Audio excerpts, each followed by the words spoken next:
Hi, students. How are you today? Welcome to Top Tutors, Toppers e-learning classes. Understand every single concept and be a topper. Let us start. Kinematic equations for uniformly accelerated motion.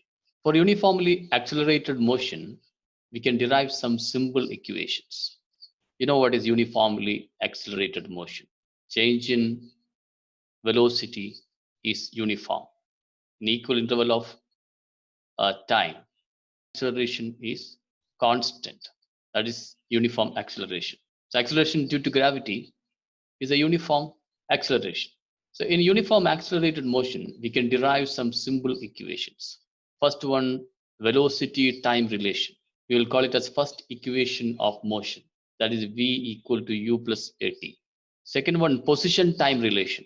Second equation of motion, that is s equal to ut plus half at square. Third one, position velocity relation.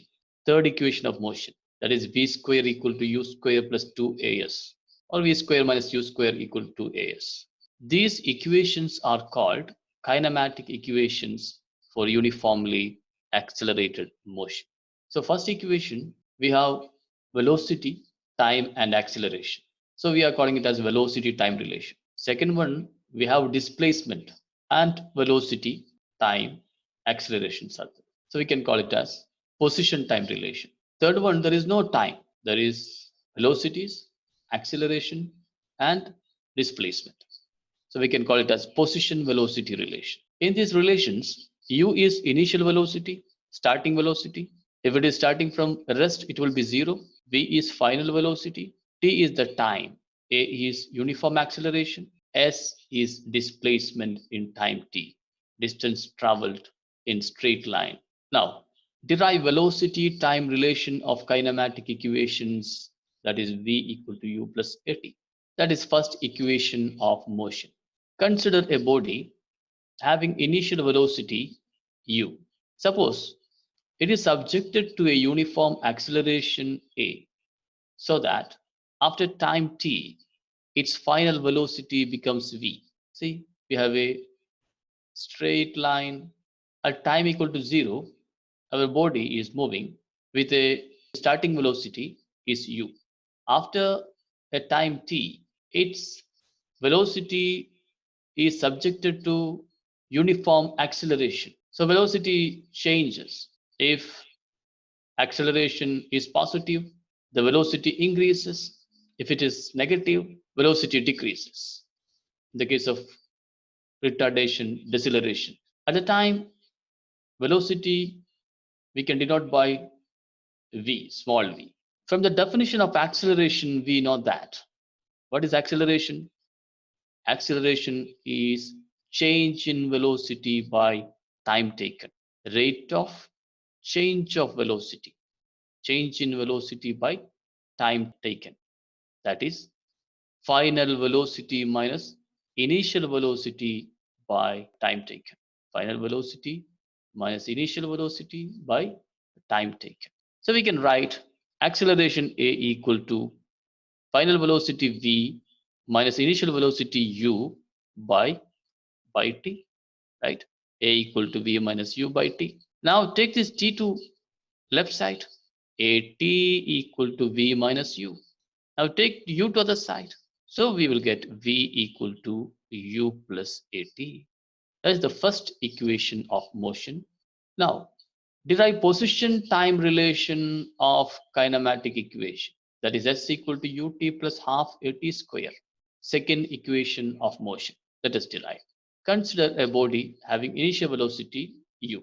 Suppose it is subjected to a uniform acceleration a, so that after time t, its final velocity become v.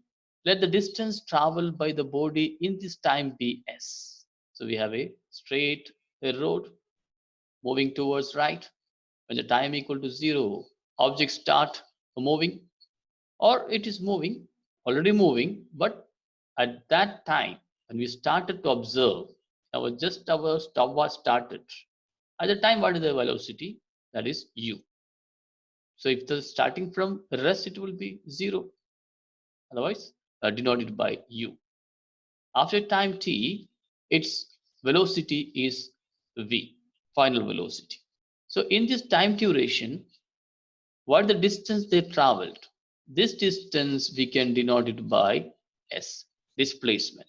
Distance traveled equal to average velocity into time. Speed is equal to distance by time. So distance is equal to speed into time. So in the uniform motion, I mean uniform accelerated motion, we will take the velocity as the average velocity. So average velocity multiplied by time, we will get distance traveled. So what is average velocity? This distance traveled s equal to average velocity multiplied by time. What is average velocity? Average velocity is initial velocity plus final velocity by 2. In the uniform accelerated motion, average velocity is equal to initial velocity plus final velocity by 2.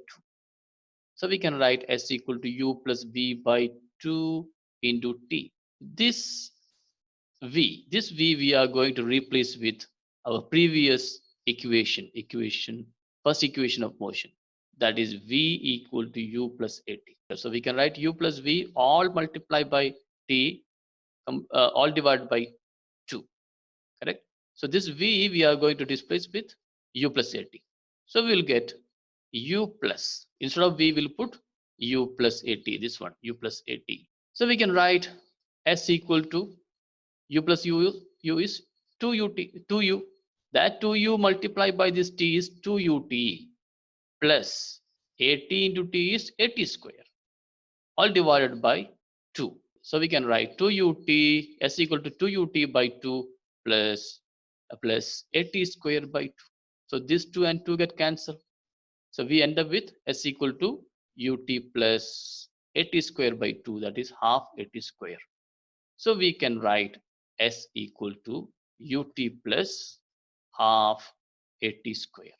So this is our second equation of motion, and we can call it as position time relation of kinematic equation. Next, derive position velocity relation of kinematic equation, that is v square equal to u square plus 2as. This is third equation of motion. There is no time. We have the velocity and displacement, position also coming in. So we will call it as position velocity relation. Consider a body having initial velocity u.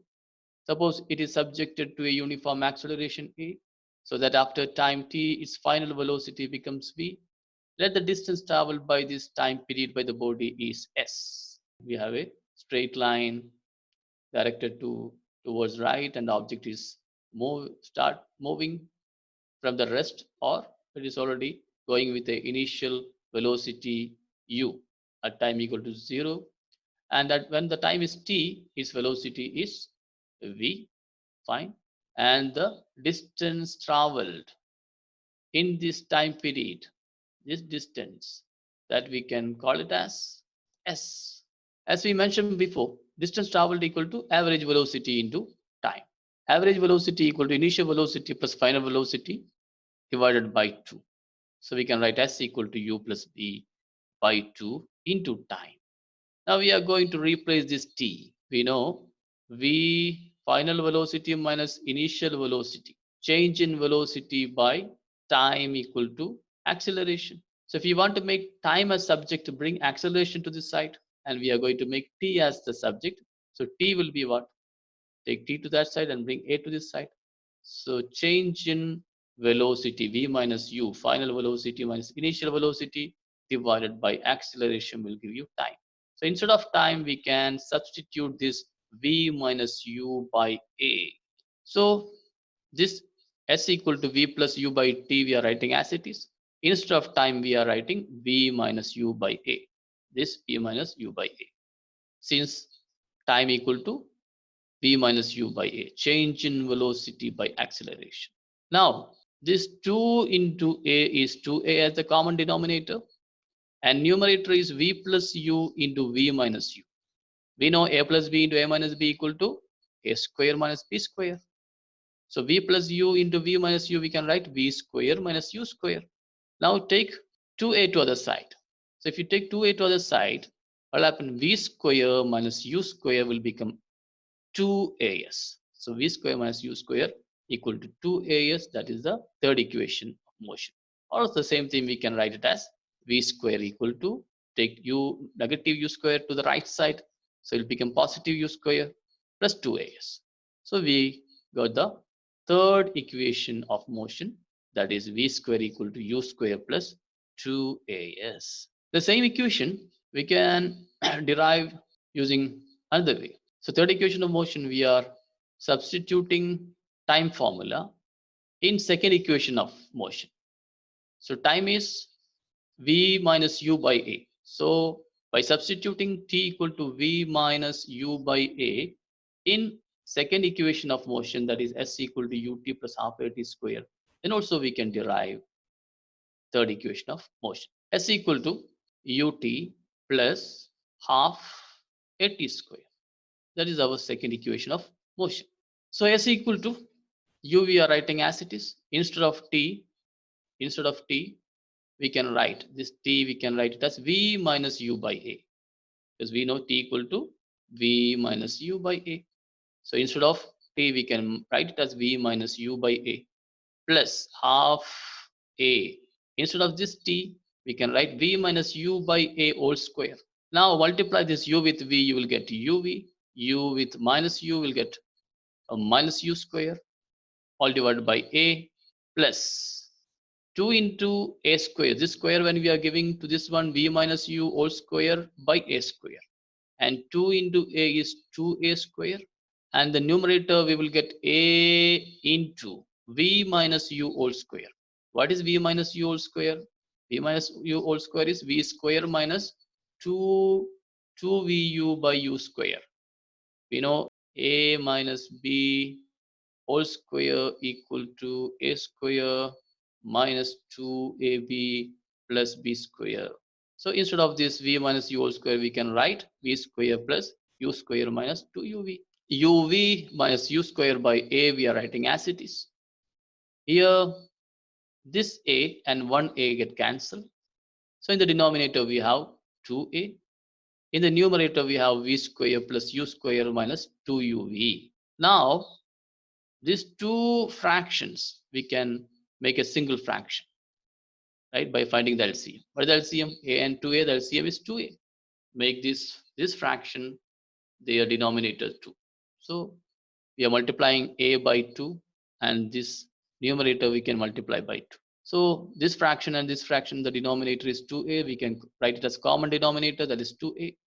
Now 2 into uv is 2uv, minus 2 into u square is 2u square. Here v square u square minus 2uv. Next we can say this 2uv and minus 2uv get cancelled. Now what is remaining? We have a v square, then minus 2u square plus 1u square will give you v square minus 2u square plus 1u square will become minus 1u square. Take this 2a to the left side, so we can write 2as. This one we can take it as left. So 2as equal to v square minus u square. So we proved that v square equal to u square plus 2as by substituting the formula of t in second equation. Also we can derive the third equation. Clear? If you have any doubts, you can contact me by my email or by WhatsApp. Online students can ask the doubts in the online classroom. Okay, so learn well. See you in the next class. Bye bye.